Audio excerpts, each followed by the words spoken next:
Hi, I'm Lauren Elena, and I'm from Rossville, Georgia. Rossville has a population of 3,500 people, I believe, so it's not very big. However, when I was growing up, I didn't realize how small it was. Used to be a little mill town, and the mill died, but we're close enough to Chattanooga, Tennessee, that the town survived even though the mill's closed down. It's really laid back and country, and I love it. I love to go home every chance I can and see my family. I have a brother, and he is 17 months older than me, and his name is Tyler. My mom and dad are Christy and JJ. My mom and dad are actually a lot different.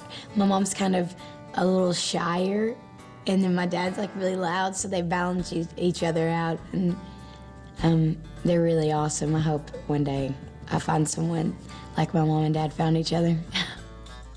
That's why God made me, like Lauren came out singing. She really did.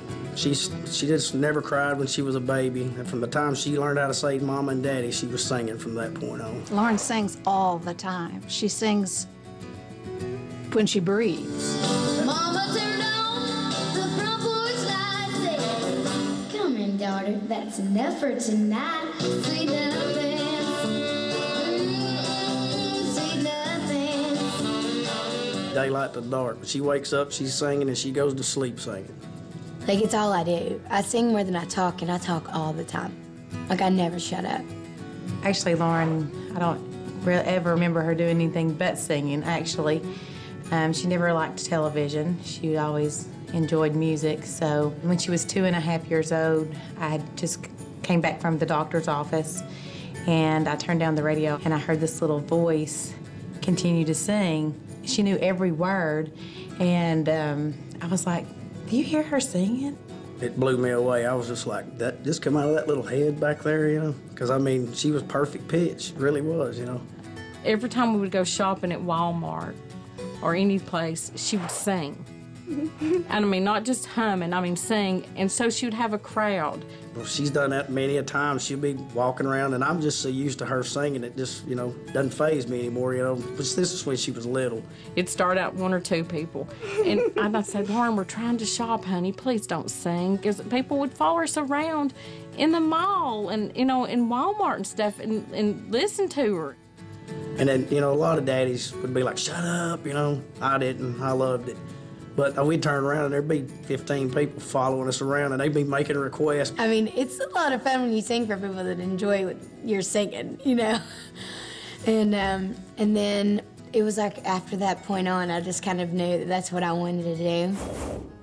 So I remember as a child, I would always do karaoke, and we go to Daytona Beach every year.